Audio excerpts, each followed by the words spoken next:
Hello guys. आज जाडो छ। जाडो भयो त्यही भएर आज श्रीमतीले थुक्पा बनाएर दिनुभएको छ। अब चाहिँ चट्ट लाएर जाडोमा थुक्पा खाँदैछु। मेरो थुक्पा मुखबाङै यस्तो चाहिँ मुखै रसाइसक्यो। काँतीको दाना त्यस्तो रहेछ। उसले ल्याइने हो, चट्ट खाने हो। लेमनलाई साँधेर ल there you go, start.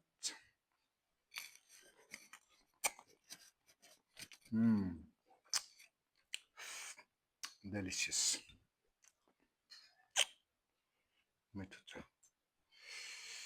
अस्ति भन्दा नि मिठो छ।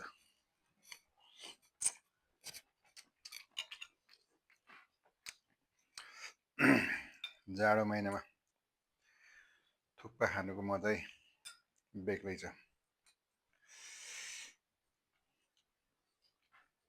Super delicious. यो थुक्पा चाहिँ पोक मिट लगाएर खाएको है, बनाएर खाएको पोक मिटसँग।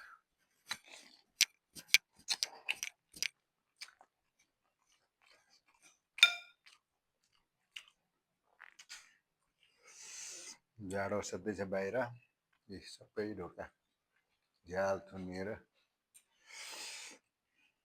हामी किचनमा खाँदैछौँ। मुखबाङ चाहिँ मैले मात्रै गरेको।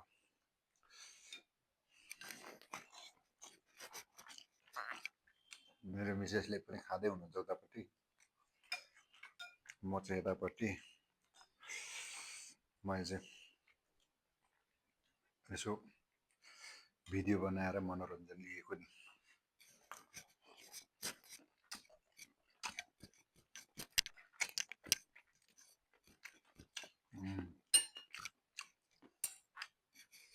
कति अरूको मात्रै मुखबाङ भिडियो हेर्नु, अब त आफै बनाउने आफै हेर्ने, अब केही छैन।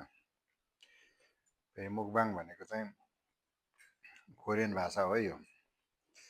नेपालीमा त थुक्पा खानै हुन्छ।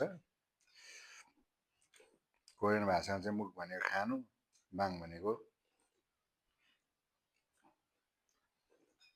थुक्पा, मुखबाङ भनेको खानु रहेछ।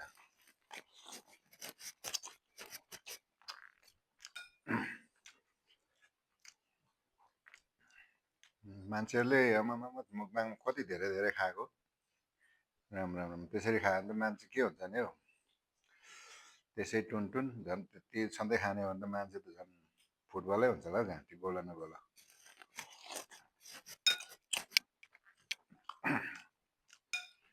हामी यसै त मोटाइसक्यो यस्तो खाँदै त।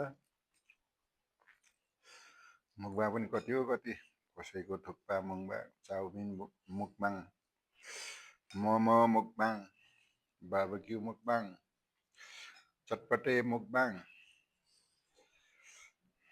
ढेँडो र भात मुखबाङ। आमामा मुखबाङै मुखबाङ।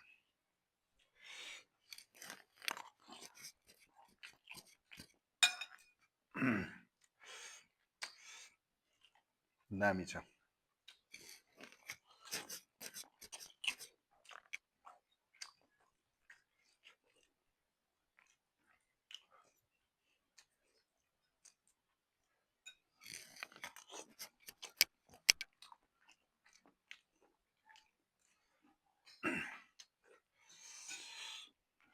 सरप लाएर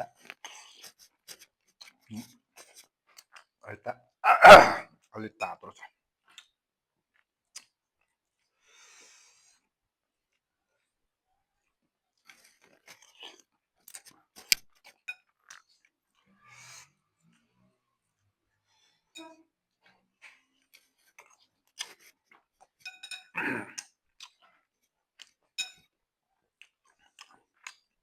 असाध्यै मिठो।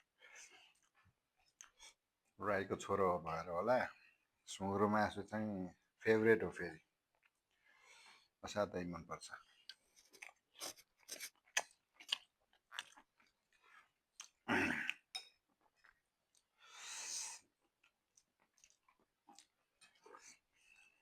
खाने तपाईँहरूले हेर्दै हुनुहुन्छ र खाने चोखै लाग्छ होला है मलाई आज भुइँदो चला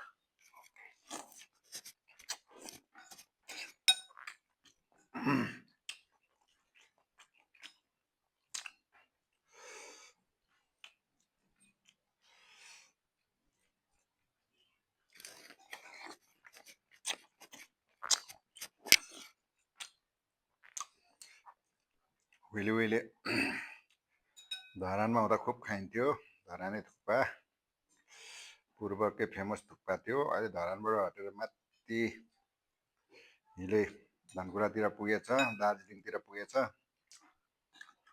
हुँदा हुँदा अहिले त काठमाडौँ अहिले त घरैमा आइपुग्यो है थुक्पा त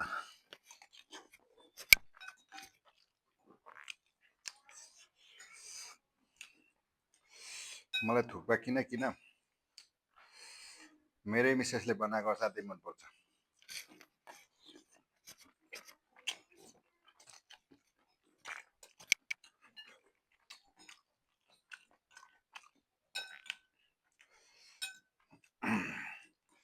सोल्टी होटलमा 1 वर्ष तालिम गरेको पनि काम लाग्यो कमसेकम थुक्पा त मिठो खान पाइयो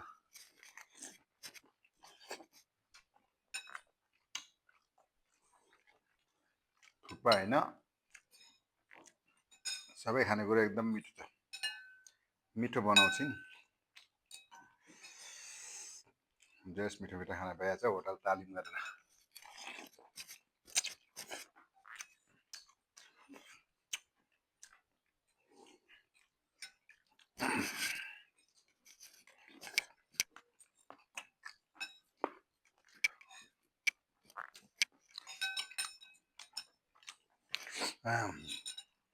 नाफा नै आयो सोल्टी होटलको तालिमले इन्टरनेसनल होटलको स्वाद चाहिँ अब घरैमा खान पाइहाल्छ यो चम्चाले के खानु यो झोल त यस्तो गरेर मत्तरी पो खानुपर्छ त अनि पो मजा आउँछ त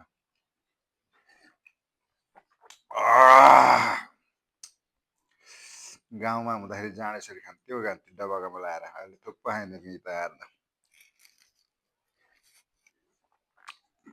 घरमा जाँड सहर बजारमा जानु नपर्ने र त कहीँ कहीँ ताप्लेजुङमा गएर रेस्टुरेन्टमा गएर तोम्बा खाइन्छ सेकुवा र तोम्बा यी घरमा त यस्तै झोलछोल बनाउनै खाने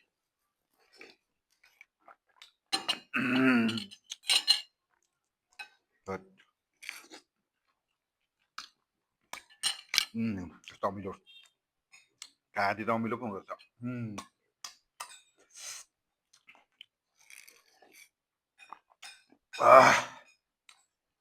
ल यति त बनाइसकेँ अब सक्नु लाग्यो है मैले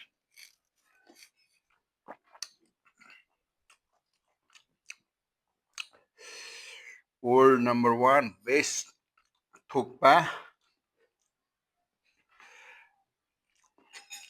flavor beautiful taste made in our home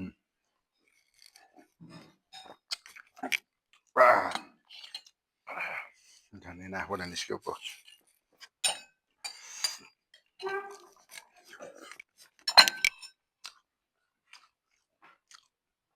अब अलमोस्ट सक्न लागेँ मैले त थुक्पा खाइसकेँ तपाईँहरूको मुखबाट पानी आयो होला आजलाई यति नै फेरि भेटौँला अर्को के खाने हो पनि थाहा छैन अर्को मुकबाङमा ल हवस् त बाई बाई साथी हो फेरि भेटौँला है गुड नाइट